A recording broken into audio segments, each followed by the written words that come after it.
Welcome back to episode 3 of the cheap Bronco build. So in the previous episode, you saw that we transformed this non-Sasquatch base model into something very unique looking with the 37-inch KM3s, the 17x9 fuel off-roads, and the RPG 2-inch perch collars. Now, this vehicle turns a lot of heads, but at the detriment of acceleration. These are some much larger and much heavier tires. So since there isn't any re-gearing options, and I can already hear people in the comments screaming, hey, just re-gear it. There's no re-gearing options for these trucks right now. I want to explore the option of let's add more power and see if you can use it as a workaround. Remember, this is a guinea pig truck. We want to use it to see pretty much prove some theories right and prove some theories wrong. So in this episode, we're going to add more boost, more power, and see what it does on these 37s.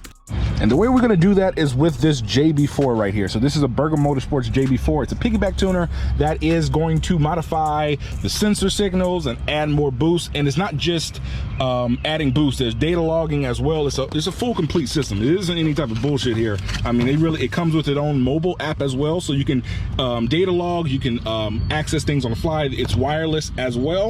So it can connect directly to my phone. I can change maps on the fly. This is a badass little system here. So we're going to install this, see how it does after doing 37s on this thing, and see if we can kind of get some of that acceleration performance back. I know gearing is going to be the best, but until that option is available, this is the next best thing. Now, there's some basic prep work you got to do to the JB4, especially if you have the wireless connection kit. Just unscrew the top, and it's 4 Allen screws. You connect the wireless little dongle antenna there, connect it up, make sure it's firm, screw it in, and then you put it all back together. And this allows you to connect to your phone. You can change maps on the fly and data log and stuff. So you see I have the JB4 here, and then the harness has multiple connectors on it. There's one connector that you're going to plug into the JB4, another one you're going to plug into the factory sensor. Whenever we're hooking up JB4, this is the factory T-map. You're going to connect that to the JB4, and then also the factory connector, you're going to connect that to the JB4 as well. You're going to do that on the T-map, and then you're going to do that on the other map sensor, which is going to be right here, that map sensor as well. You can see my sensors are connected. So first T-map, the normal map sensor, the power from the OBD2 running through the grommet, and now my JB4 is probably going to sit right here on top of the fuse box here. So get some double-sided sticky tape, put it on here, and then we're going to start to do some data log and do some testing. So we currently have the JB4 connected, and as you can see right here, I'm on map 0. You can change your maps by going to settings, go to map, and then you see I'm on map 0. The highest map I'm going to use is map 2, which is the biggest one on 93 octane. Everything else needs an E30 blend or E30 plus.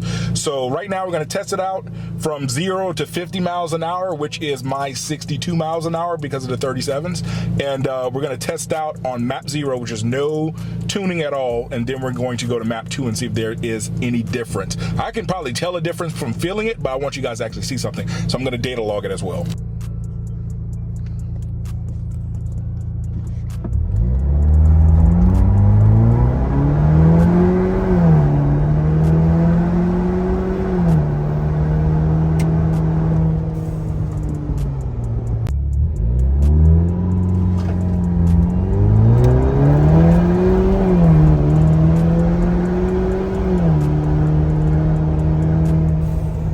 Shit, that feels so much stronger.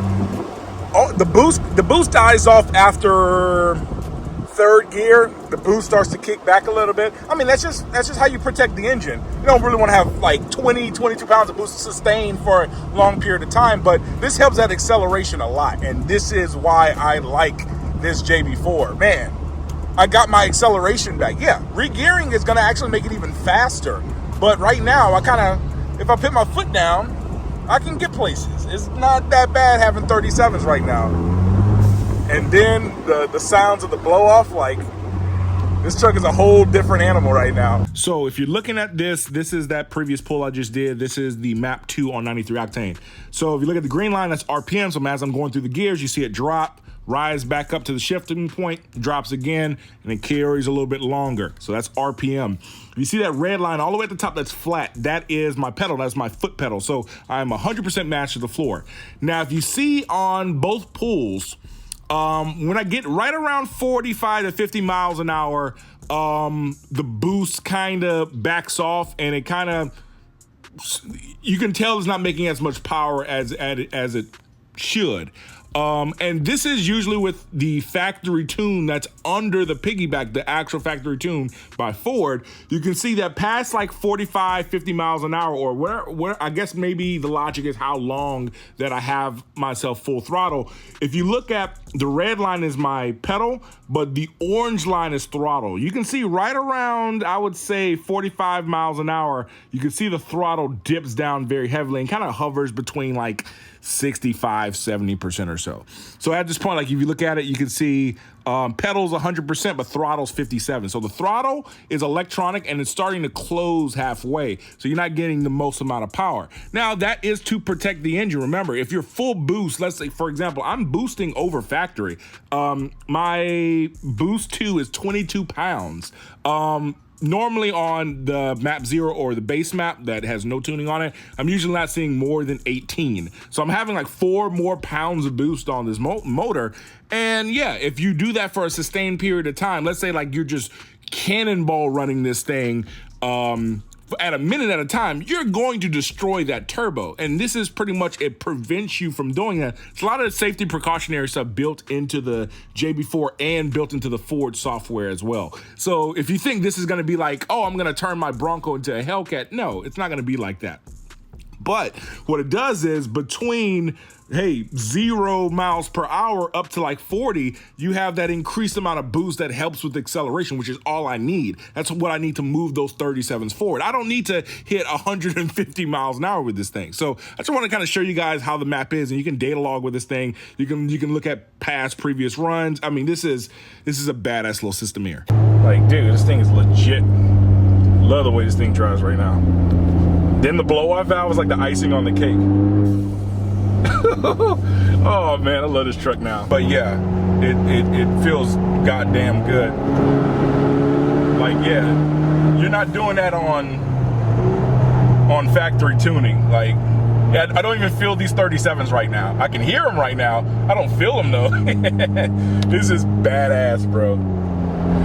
Good old JB4. I approve. At the end of the day, the dollar to horsepower trade-off here is phenomenal. And this is the thing I always like about factory turbocharged cars, is, hey, I mean, it's much better than a naturally aspirated V6 where you may only gain 10, 15 horsepower with an exhaust and a tune. This with turbo cars, you just up in the boost like that, maintaining the parameters, good fuel in it. Yeah, like Ecoboosts commonly make 50 plus, 60, 75, 100 plus horsepower with some aggressive tuning. But yeah, that's why I like these factory turbocharged vehicles so much. The JB4 makes it so easy. I mean, man, like, oh, this is the thing to get right now. So if you have a Bronco, you want more power, even if you don't have bigger tires, you just want more power. You want to be able to fucking gap a stock 5.3 truck. Yeah, get you a JB4. Now, next time you see this vehicle, it's going to be going on the dyno, so we can verify the power differences between the different maps